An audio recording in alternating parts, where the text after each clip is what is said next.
Assalamualaikum warahmatullahi wabarakatuh. Permisa channel TV yang budiman, hari ini kita akan bahas satu topik yang sedang hangat di media massa nasional, seputar perekonomian negara kita.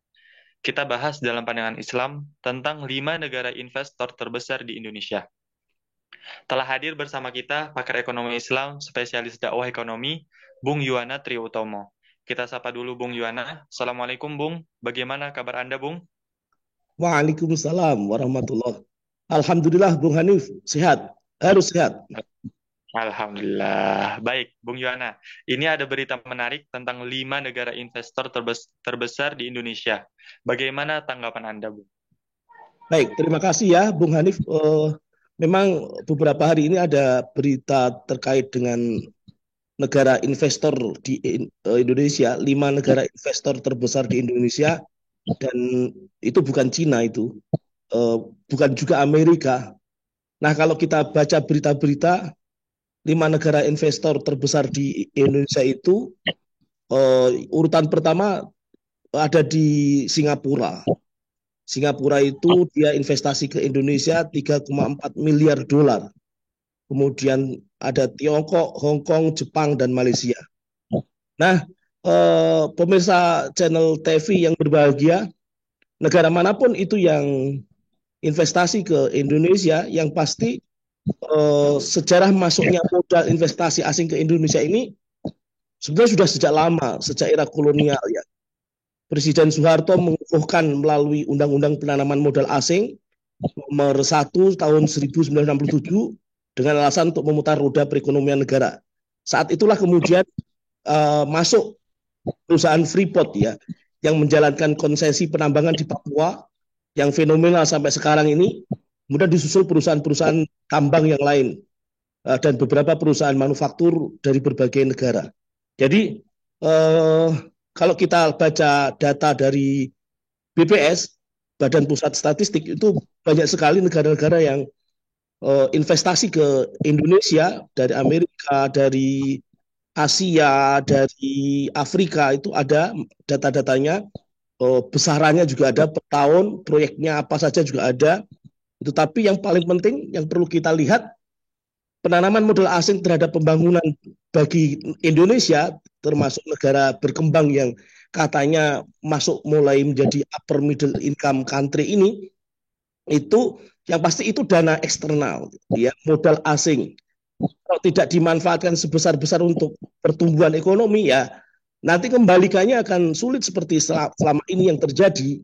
Jadi utang akhirnya semakin numpuk bahkan kata Sekjen PBB Antonio Guterres itu negara Indonesia ini diambang kegagalan sistemik gara-gara anggaran untuk membayar utangnya bunga utangnya jauh lebih besar dibanding anggaran untuk biaya kesehatan atau pendidikan itu. Sehingga kemudian manfaat dari investasi asing yang memanfaatkan dana dari luar modal asing untuk pembangunan ini memang harus real, harus ada.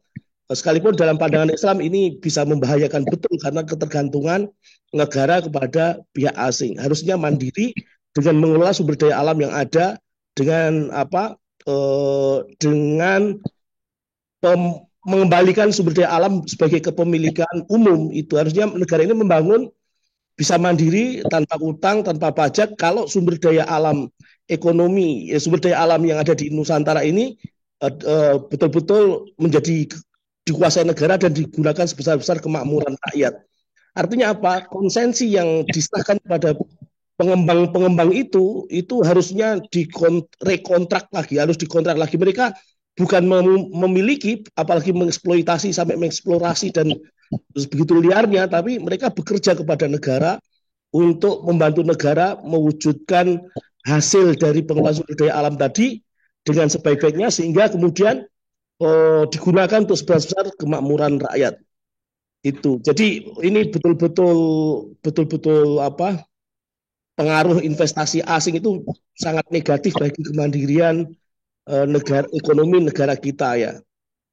Dominasi mereka terhadap pengelolaan sumber daya alam itu gila-gilaan betul. Ya, baik di sektor hulu maupun di sektor hilir.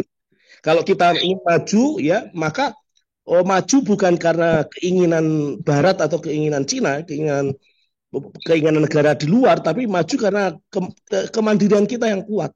Itu kalau ingin maju maka kita harus mandiri yang kuat. Putus ketergantungan pada investasi asing itu, stop kontrak konsesi sumber daya alam dengan investor asing tadi, kembalikan status menjadi kepemilikan publik, perusahaan asing bekerja pada pemerintah Indonesia, hasilnya sebagaimana undang-undang dasar itu ya, bumi dan air dan kekayaan alam yang terkandung di dalamnya dikuasai oleh negara dan digunakan sebesar-besar untuk kemakmuran rakyat, untuk kesejahteraan rakyat. Sehingga konsesi yang ada itu harus dilakukan oleh orang yang benar-benar bertakwa. Gitu, Bung Hanif yang bisa saya sampaikan, saya tanggapi tentang investasi. Dari manapun investasi itu, apalagi ini dari Singapura yang kalau kita lihat peta demografinya itu kan negara kecil sebenarnya, tapi dia negara maju. Kenapa? Karena Singapura itu kan posisinya sebagai etalase bisnis perusahaan-perusahaan dari negara-negara maju. Perusahaan Amerika itu ada etalasenya di Singapura, perusahaan Inggris, Jepang dan lain-lain. Jadi Singapura kita tahulah dia negara negara apa negara bisnis ya, miniatur bisnis dunia itu ada di Singapura itu. Jadi apa kalau kita tergantung kepada investasi asing ya selamanya kita nggak akan menjadi mandiri, nggak akan maju-maju. Itu tanggapan saya, Bung Hanif. Terima kasih. Assalamualaikum warahmatullahi wabarakatuh. Waalaikumsalam warahmatullahi wabarakatuh. Terima kasih Bung Yuana atas tanggapannya. Semoga tetap semangat mendakwahkan ekonomi Islam selamanya. Amin. Demikian pemirsa channel TV yang budiman, pemaparan pakar ekonomi Islam menanggapi berita tentang 5 negara investor terbesar di Indonesia. Semoga barokah. Sampai jumpa besok lagi. Terima kasih. Assalamualaikum warahmatullahi wabarakatuh. Waalaikumsalam warahmatullahi wabarakatuh.